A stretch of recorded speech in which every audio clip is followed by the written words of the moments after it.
1 Samuel 25. Kematian Samuel.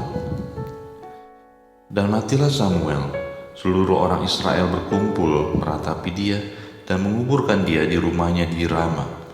Dan Daud berkemas lalu pergi ke padang gurun Paran. Daud, Nabal, dan Abigail. Ketika itu ada seorang laki-laki di Maon yang mempunyai perusahaan di Karmel. Orang itu sangat kaya.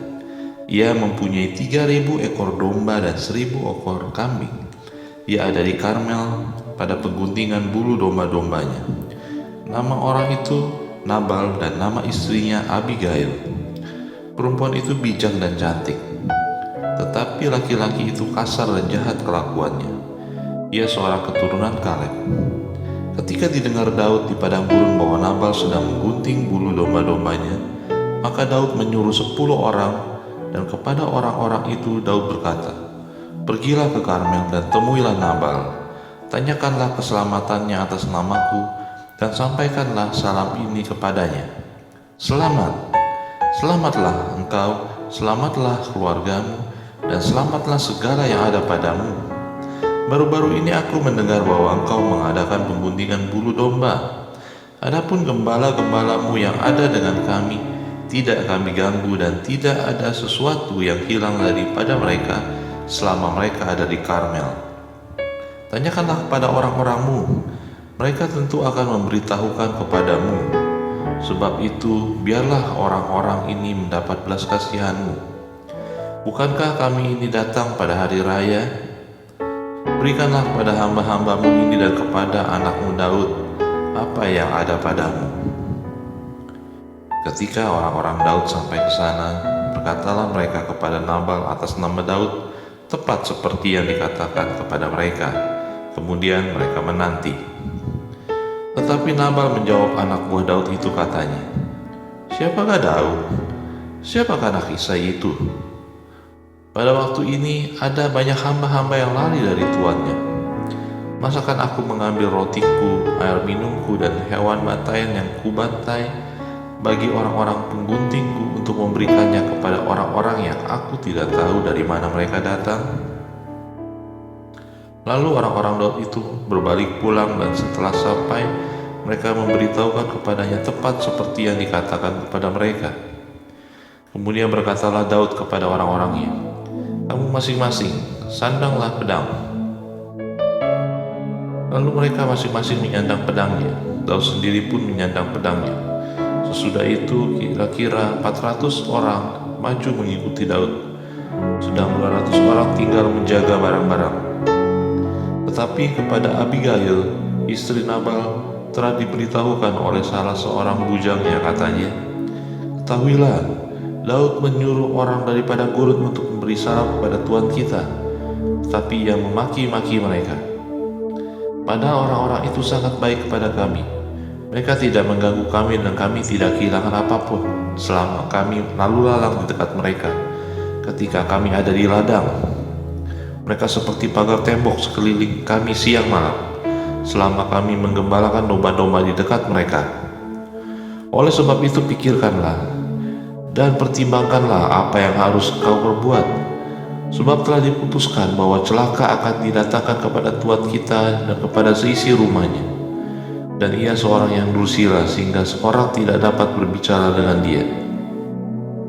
Lalu segeralah Abigail mengambil 200 roti, 2 buyung anggur, 5 domba yang telah diolah, 5 sukat bertih gandum, 100 buah kue kismis, dan 200 kue ara. Dimuatnyalah semuanya ke atas keledai, lalu berkata kepada bujang-bujangnya, "Berjalanlah mendahului aku segera menyusul kamu." Tetapi Nabal suaminya tidaklah diberitahunya. Ketika perempuan itu dengan menunggang keledainya turun dengan terlindung oleh gunung, tampaklah Daud dan orang-orangnya turun ke arahnya, dan perempuan itu bertemu dengan mereka. Daud tadinya telah berkata, "Sia-sialah aku melindungi segala kepunyaan orang ini di padang gurun, sehingga tidak ada sesuatu pun yang hilang dari segala kepunyaannya. Ia membalas kebaikanku dengan kejahatan." Beginilah kiranya Allah menghukum Daud. Bahkan lebih daripada itu, jika kutinggalkan hidup sampai pagi seorang laki-laki saja pun dari semua yang ada padanya." Ketika Abigail melihat Daud, segeralah ia turun dari atas keledainya, lalu sujud menyembah di depan Daud dengan mukanya sampai tanah. Ia sujud kepada kaki Daud serta berkata, "Aku sajalah ya Tuanku yang menanggung kesalahan itu. Izinkanlah hambamu ini berbicara kepadamu, dan dengarkanlah perkataan hambamu ini. Janganlah kiranya Tuanku mengindahkan Nabal, orang yang dursila itu, sebab seperti namanya demikianlah dia, Nabal namanya dan bebal orangnya. Tetapi aku hambamu ini tidak melihat orang-orang yang Tuanku suruh. Oleh sebab itu Tuanku, demi Tuhan yang hidup dan demi hidupmu yang dicegah Tuhan daripada melakukan hutang darah dan daripada bertindak sendiri dalam mencari keadilan, biarlah menjadi sama seperti Nabal musuhmu dan orang yang bermaksud jahat terhadap Tuanku. Oleh sebab itu pemberian yang dibawa kepada Tuanku oleh budakmu ini biarlah diberikan kepada orang-orang yang mengikuti Tuanku. Ampunilah kiranya kecerobohan hambamu ini, sebab pastilah Tuhan akan membangun bagi Tuanku keturunan yang teguh, karena Tuanku ini melakukan perang Tuhan dan tidak ada yang jahat terdapat padamu selama hidupmu. Jika sekiranya ada seorang bangkit mengejar engkau dan ingin mencabut nyawamu, maka nyawa Tuanku akan terbungkus dalam bungkusan tempat orang-orang hidup pada Tuhan Allahmu, tetapi nyawa para musuhmu akan diumbankannya dari dalam salang umban. Apabila Tuhan melakukan kepada Tuanku sesuai dengan segala kebaikan yang difirmankannya kepadamu dan menunjuk engkau menjadi raja atas Israel, maka tak usahlah Tuanku bersusah hati dan menyesal karena menumpahkan darah tanpa alasan, dan karena Tuanku bertindak sendiri dalam mencari keadilan. Dan apabila Tuhan berbuat baik kepada Tuanku, ingatlah kepada hambamu ini." Lalu berkatalah Daud kepada Abigail, "Terpujilah Tuhan Allah Israel yang mengutus engkau menemui aku pada hari ini. Terpujilah kebijakanmu dan terpujilah engkau sendiri, bahwa engkau pada hari ini menahan aku daripada melakukan hutang darah dan daripada bertindak sendiri dalam mencari keadilan. Tetapi demi Tuhan Allah Israel yang hidup, yang mencegah aku daripada berbuat jahat kepadamu, jika engkau tadinya tidak segera datang menemui aku, pasti tidak akan ada seorang laki-laki pun tinggal hidup pada Nabal sampai fajar menyingsing." Lalu Daud menerima dari perempuan itu apa yang baik dibawanya untuk dia dan berkata kepadanya, "Pulanglah dengan selamat ke rumahmu. Lihatlah, aku mendengarkan perkataanmu dan menerima perkataanmu dengan baik." Sampailah Abigail kepada Nabal, dan tampaklah Nabal mengadakan perjamuan di rumahnya seperti perjamuan raja-raja. Nabal riang gembira dan mabuk sekali. Sebab itu tidaklah diceritakan perempuan itu sepatah kata pun kepadanya sampai fajar menyingsing. Tetapi pada waktu pagi, ketika sudah hilang mabuk Nabal itu, diceritakanlah kepadanya oleh istrinya segala perkara itu. Lalu berhentilah jantungnya dalam dada dan dia membatu. Dan kira-kira 10 hari sesudah itu Tuhan memukul Nabal sampai ia mati. Ketika didengar Daud bahwa Nabal telah mati, berkatalah ia, "Terpujilah Tuhan yang membela aku dalam perkara penghinaan Nabal terhadap aku, dan yang mencegah hambanya daripada berbuat jahat. Tuhan telah membalikkan kejahatan Nabal ke atas kepalanya sendiri." Kemudian Daud menyuruh orang untuk berbicara dengan Abigail tentang mengambil dia menjadi istrinya. Para hamba Daud datang kepada Abigail di Karmel dan berkata kepadanya demikian, "Daud menyuruh kami kepadamu untuk mengambil engkau menjadi istrinya." Lalu bangkitlah perempuan itu berdiri, sujudlah ia menyembah dengan mukanya ke tanah sambil berkata, "Sesungguhnya hambamu ini ingin menjadi budak yang membasuh kaki para hamba Tuanku itu." Lalu berkemaslah Abigail dengan segera, ia menunggang keledainya dengan diiringi 5 pelayan perempuan. Ia mengikuti suruhan Daud itu dan menjadi istri Daud. Juga Ahinoam dari Israel telah diambil Daud menjadi istrinya. Kedua perempuan itu menjadi istrinya. Tetapi Saul telah memberikan Michal, anaknya perempuan, istri Daud kepada Palti bin Lais yang dari Gaim itu. 1 Samuel 26. Untuk kedua kalinya Daud membiarkan Saul hidup. Datanglah orang Sif kepada Saul di Gibea serta berkata, Daud menyembunyikan diri di bukit Akhila di padang belantara. Lalu berkemaslah Saul dan turun ke padang gurun Sif dengan 3.000 orang yang terpilih daripada orang Israel untuk mencari Daud di padang gurun Sif. Berkemahlah Saul di bukit Akhila yang di tepi jalan di padang belantara. Sedang Daud tinggal di padang gurun.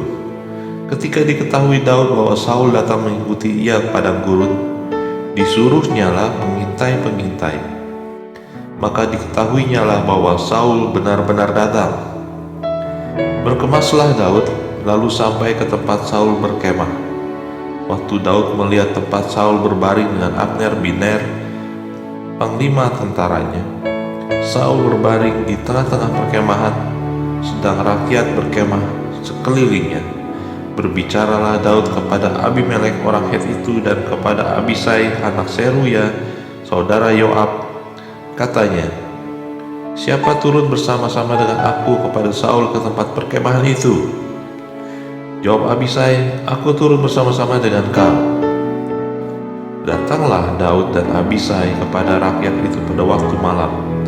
Tampaklah di sana Saul berbaring tidur di tengah-tengah perkemahan dengan tombaknya terpancung di tanah pada sebelah kepalanya. Sedang Abner dan rakyat itu berbaring di sekelilingnya.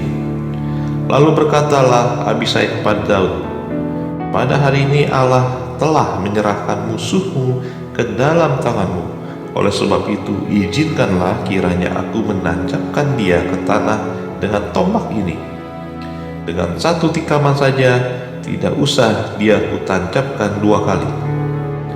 Tetapi kata Daud kepada Abisai, jangan musnahkan dia, sebab siapakah yang dapat menjamah orang yang diurapi Tuhan dan bebas dari hukuman? Lagi kata Daud, demi Tuhan yang hidup, niscaya Tuhan akan membunuh dia, entah karena sampai ajalnya dan ia mati, entah karena ia pergi berperang dan hilang lenyap di sana. Kiranya Tuhan menjauhkan daripadaku untuk menjamah orang yang diurapi Tuhan.